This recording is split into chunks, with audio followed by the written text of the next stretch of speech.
You were never really supposed to be here. From a statistical standpoint, the chances of your existence are so tiny they are almost zero, and yet, here you are, watching this video. How did that happen? The answer begins 234 million years ago. When nature took an extraordinary turn, it started to rain, and then the rain did not stop for roughly 2 million years. That prolonged period of extreme rainfall helped drive the planet's dominant species at the time toward extinction. It also helped lift a seemingly ordinary group of small creatures into dominance. Those creatures were the dinosaurs.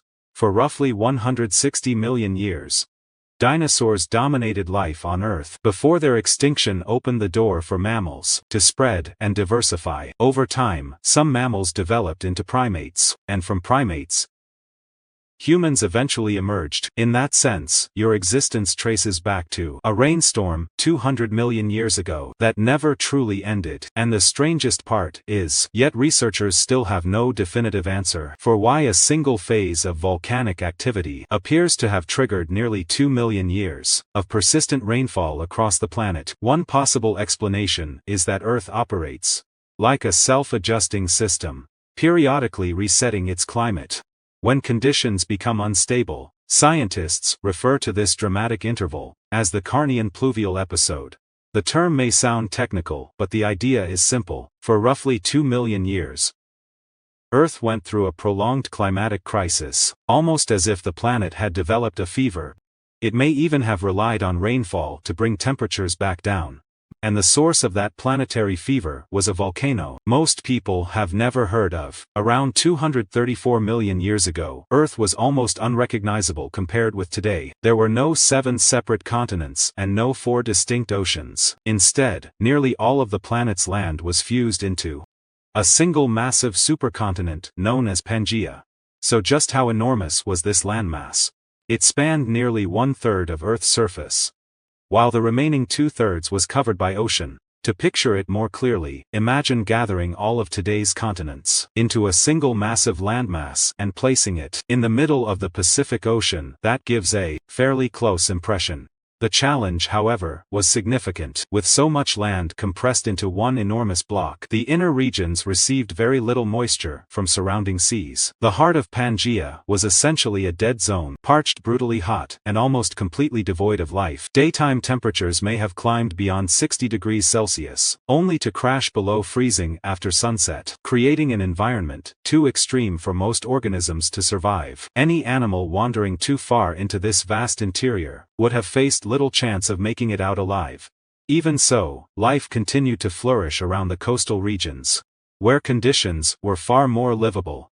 At that time, however, dinosaurs had not yet become the dominant life forms on Earth. Instead, by a range of animals most people have likely never even heard of. Among the most notable were dicynodonts and rhynchosaurs. Dicynodonts, as their name implies, had a pair of tusks in their jaws, and were roughly the size of modern rhinoceroses. During their time, they were the dominant plant eaters, and among the most successful herbivores on land. Rhynchosaurs, meanwhile, were another major group, with bodies that resembled crocodiles. Instead, they were upright and formidable predators that ruled their environment. Perched at the top of the food chain, they faced little competition. As for the dinosaurs living during that same period, most were no bigger than modern dogs. Their numbers were limited, and their place in the ecosystem was relatively minor. In the presence of a rhynchosaur, they kept a low profile, retreating quickly and showing little sign of dominance.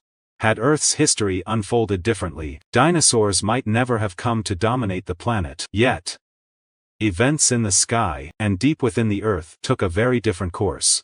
In the northwestern region of Pangaea, an area that corresponds to modern-day North America, a vast chain of submarine volcanoes began to erupt. Geologists refer to this enormous volcanic system as the Rangelia, large igneous province. Just how extensive was this volcanic region? It stretched across more than 2 million square kilometers, roughly 3 times the area of France. And these were far from typical volcanoes.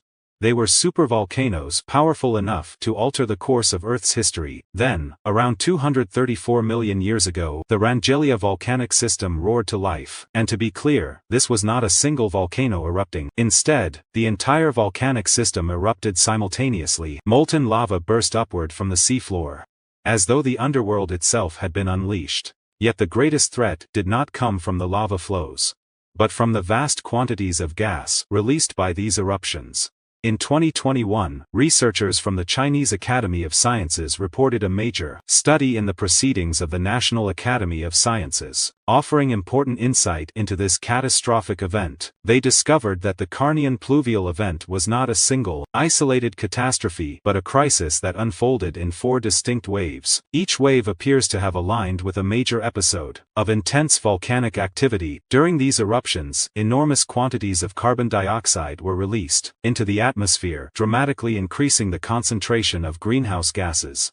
What did that lead to? A powerful greenhouse effect, likely one of the most extreme, warming episodes of its time.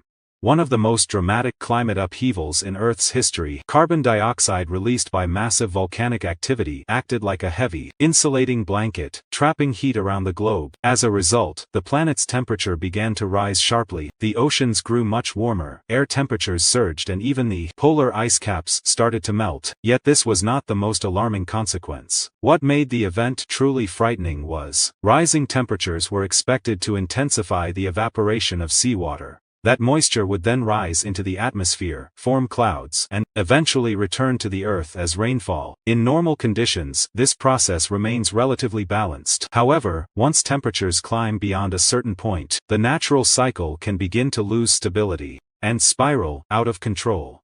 Scientists describe it as a supermonsoon. Picture the fiercest typhoon on Earth today. Then, imagine it becoming 10 times more powerful. Now extend that torrential rainfall, not for days or months, but for nearly 2 million years.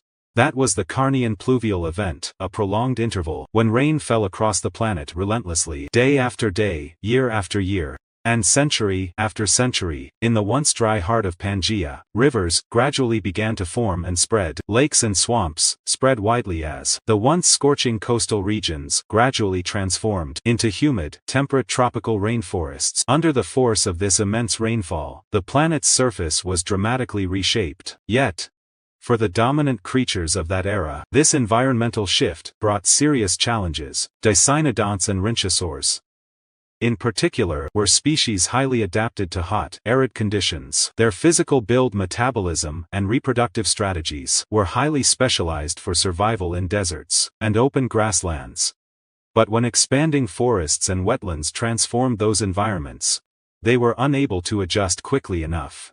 By examining fossil evidence, scientists found that, during the Carnian Pluvial event, around 33% of marine species disappeared. Conditions on land were even more severe. Dicynodonts were driven to the brink of extinction, with only a tiny remnant managing to survive. Rhynchosaurs were also hit hard, dropping from ecological dominance to the margins. These once powerful rulers of the terrestrial world were ultimately brought down by a single prolonged episode of rainfall. Yet amid this devastation, one group of animals discovered an opening. Small, nimble, and adaptable, they were ready to take advantage of the crisis.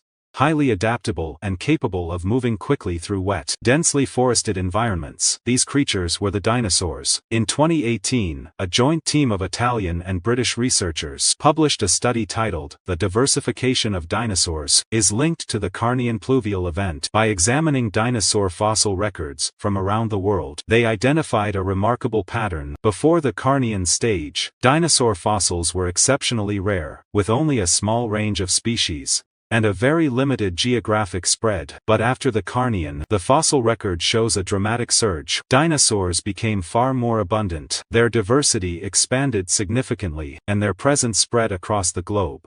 This sharp shift was not accidental. It reflected a clear cause and effect relationship, one closely tied to the immense period of rainfall that lasted for roughly 2 million years. Vast forests and expansive wetlands took shape, opening up entirely new ecological niches and creating fresh sources of food. Dinosaurs quickly took advantage of these changing conditions, spreading widely and evolving at a remarkable pace. By the end of the Carnian period, some dinosaur species had already started to increase significantly in size. One example is Lesomsaurus, a dinosaur discovered in Argentina that emerged during this time, reaching about 12 meters in length and weighing roughly 10 tons.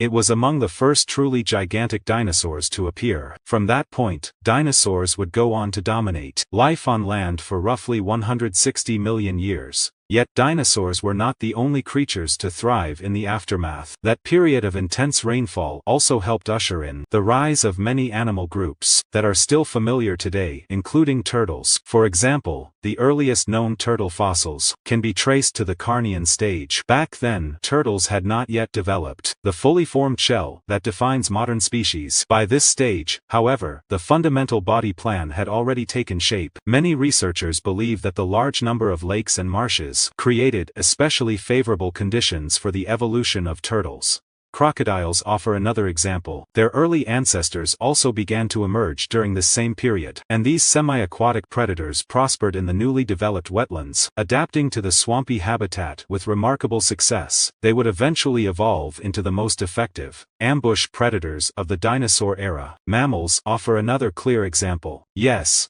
the earliest known mammals also emerged during the Carnian. At that time, they were no larger than modern rats, lived mainly at night, and fed largely on insects. Yet, it was from these small, easily overlooked animals, 66 million years later, these lineages would come to dominate life on Earth. During the Carnian as well, the early ancestors of lizards and snakes began splitting into distinct branches. A 2020 study further suggests that lepidosaurs underwent a major burst of evolutionary diversification during the Carnian Pluvial episode. Put simply, nearly all reptiles living on Earth today can trace their origins back to this pivotal period. That reign can be traced all the way back to an event nearly 2 million years ago. Yet, that is only part of the story. The most unusual question is not how the reign began, but how it finally came to an end. In theory, volcanic activity eventually subsides, greenhouse gases are gradually removed from the atmosphere, and the climate returns to a more stable state. The problem is that scientists still do not know exactly how this transition unfolded. In June 2025, Nature Communications published a new study reporting that Chinese researchers identified a high-resolution record of Carnian climate change in the rock strata of the Zhenghe Basin in Xinjiang. Their analysis shows that the Carnian Pluvial event began with remarkable speed, unfolding in only about 15,800 years. For Earth, the shift from a dry climate regime to one marked by intense rainfall happened with remarkable speed. Although 15,800 years may seem like an immense span from a human perspective, in geological terms it is little more than a fleeting moment. More intriguingly, this dramatic climate transition appears to have been connected to variations in Earth's orbital cycles. Roughly every 405,000 years, the planet's orbit experiences a regular change that alters how solar radiation is distributed across the globe. The climate swings of the Carnian also lined up strikingly well with this natural cycle. So what does that suggest? It indicates that the episode of intense rainfall may not have been caused by volcanic activity alone. Instead, eruptions likely acted as the immediate trigger, while shifts in Earth's orbit strengthened and extended the climate response. When volcanic activity, orbital variations, and monsoon systems interacted at the same time, Earth's climate was driven to the brink, entering a period of extreme instability. As the combined influence of these three factors gradually weakened, the planet's climate began a slow recovery. The rains subsided, forests pulled back, and dry conditions returned once again. Yet, Earth was no longer the same. The life forms that had emerged and flourished during the long season of intense rainfall, by then, nearly every ecological niche had already been occupied. The former dominant groups gave way to new rulers of the natural world. This is the harsh logic of evolution. Survival does not necessarily belong to the strongest, but to those most capable of adapting to changing conditions. So let's return to the original question: why do you exist? The answer traces back to an undersea volcanic eruption 234 million years ago. The carbon dioxide released by the eruption transformed Earth into an enormous greenhouse. That intensified warming then set off a colossal period of rainfall, with storms continuing for roughly 2 million years. These extreme conditions wiped out the former dominant species and opened the path for dinosaurs to rise. Then, 66 million years ago, a dinosaur was struck by an asteroid. In that way, Earth was being prepared for the rise of mammals. From that group, one lineage eventually developed into primates. From the primates came Homo sapiens. And within Homo sapiens there is you.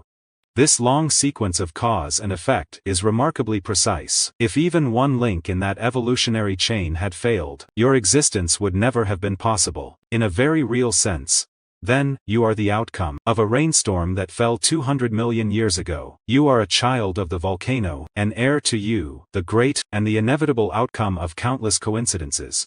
The next time rain falls, pause and look up at the sky and ask yourself, if this rainfall continued for 2 million years, what would the world look like, and what kind of new ruler might rise to take humanity's place? No one can truly know the answer, but one fact remains clear. Earth never bends to the plans of any single species. It moves according to its own rhythms, shaped by long natural cycles and forces far beyond human or animal control. Under those conditions, all living beings including us exist only as temporary inhabitants, adapting as best they can to a planet that ultimately follows its own rules. And that brings us to the end of the story of the Carnian Pluvial episode. Thanks for reading, and see you next time.